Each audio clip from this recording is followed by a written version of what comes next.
Good evening and welcome to another edition of HGP Sport. For today, I'm JADON Samuels. Thanks for joining us. We begin the cast with some cricket news. The fastest 50 in CPL's history has been recorded by JP Duminy as the Tridents humiliated the Trinbago Knight Riders on Thursday. Let's take a look. Soaking up just 15 balls, JP Duminy registered the fastest 50 in CPL's history, backed up with a 5 for 19 spell from Hayden Walsh, which helped the Barbados Tridents in the lengthy losing streak, defeating the Knight Riders in commanding fashion and 63 runs. Batting first, the Tridents were off to a solid start thanks to Johnson Charles contributing a much-needed 58, while Jonathan Carter stabilized the middle order with 51, setting the foundation for the now in-form Duminy. The Tridents ended up at 192, losing 5 wickets in the process at the end of their allotted overs. In reply, the Trinbago openers were off to a great start,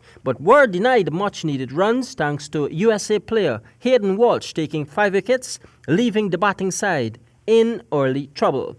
Batting for the Knight Riders, Sunil Narain, 19, Lendl Simmons, 11, Colin Munro, 23, Dinesh Ramdin, 11, Darren Bravo, 28, with the rest of the batting resembling phone numbers. Scores again, the Tridents 192, the Knight Riders in reply 123, Walsh 5 for 19, JP Duminy 2 for 24, Tridents winning by 63 runs. JADON Samuels, HGP Sport.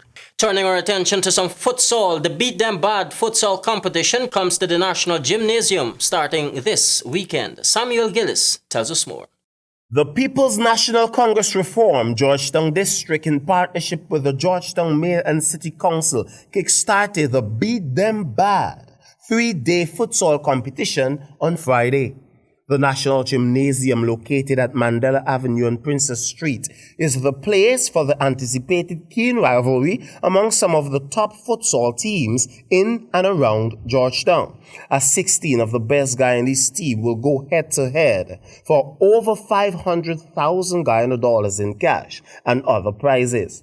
The finals are set for Sunday, with 10 matches and 2 playoff games scheduled. The teams confirmed to contest the event are Melanie and Bettifer Wackton from the east coast of Demerara, Silver Bullets and Swag Entertainment from Linden, Showstoppers from West Demerara, Empire Ballers and Agricola from the East Bank, while the Georgetown teams are Tiger Bay, Sparta Boss, Gold is Money, Back Circle, Broad Street, All Boys Town, Leopold Street, Sapphire, All Stars, and Alexander Village. The winners of this competition will pocket $200,000, second place $100,000, third place $50,000, and fourth place $25,000. For HGP Sport, I am Samuel Gillis. Taking a look at chess, the scouting continues as Guyana gear up for the 2020 Chess Olympiad in Russia. The details in this report. The Guyana Chess Federation is gearing up for the upcoming Chess Olympiad in Russia next year and is currently in the process of selecting its charges for this assignment using tournaments such as the ongoing Geico Grand Prix. According to chess president Frankie Fairley, holding mini Grand Prix is ideal as the 2020 Olympiad approaches, which is already bringing better results. The approach we're taking is to have a series of Grand Prix tournaments, all leading towards the Olympiad in Russia. With this test, I think it's one of the best tools over the years in chess in Guyana. It's been applied. And I think the results is showing already where we find a better standard of players. Newly appointed Fairley said this year's focus will be the youths, since he believes that with this approach, Guyana can uncover its first grandmaster.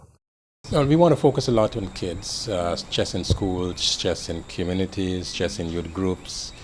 I think if we focus on the kids at an early age, from let's say 6, we stand a good chance of finding that grandmaster among us.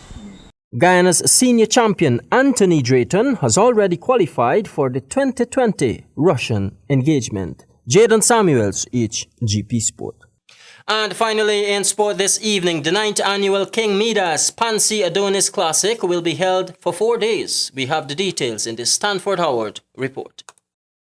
The King Midas Pansy Adonis Classic has become a household name on the east coast of Demerara. The track and field meet is considered one of a kind, which allows children from the age of 3 to the level of masters participating. The track meet, which is in its 9th season, will run off from the 3rd to the 6th of October at the Lozignan Community Center ground. HGP Sport, in an interview on Thursday with the founder, Mr. Andy King, stated that there were a few setbacks which caused organizers to do some infrastructural works.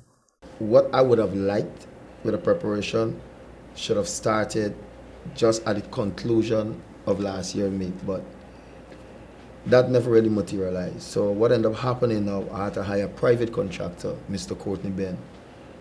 And Mr. Courtney Ben come with a price tag. And with Mr. Courtney Ben, we went into an agreement that he's going to do the ground for me for a particular cost. Now, you've already excavated the ground. He added that when works is completed, it would be the first time in history that they would have what could be considered an Olympic-sized 400-meter track on the East Coast. The ground, according to King, would benefit the community and its environs, with a shot put and a discus base, which will eventually see other track events occurring. In terms of registration, King noted that the response has not been favorable. The team has reached out to athletes from as far as Berbice for the meet. Registration for the event is 1,000 Guyana dollars, and participants will have up to September 30th. Currently supposed to be bringing about 30 athletes. Then we have New Amsterdam, and then we have other people and so on. Now, one of the things that I was looking forward for is accommodation. I have accommodation for a couple of people already. I haven't gotten response from Region 1 and so on as yet, but I know that they have some complication in coming to Georgetown and so on in terms of transportation. The 9th edition of the Classic will also have a few features coming this October. Every year we try to do something different. This year, what happens, we have relays for the younger athletes. We've incorporated the 4x1, the 4x4 for the 8 and under, the 9 to 10, and the 30. Well, he had the 30 this, but the 8 and under, 9 to 10, we put in the 4x1 and the 4x4 relay. And what also is different this year is that we have the athletes will be in different cubicle where the Ministry of Health will be on site to actually be part of this whole revolution of health consciousness. For HGP Sport, I am Stanford Howard. That concludes our cast for this evening. I'm JADON Samuels, reminding you, as always, say yes to life, yes to sport, and no to drugs. Good night.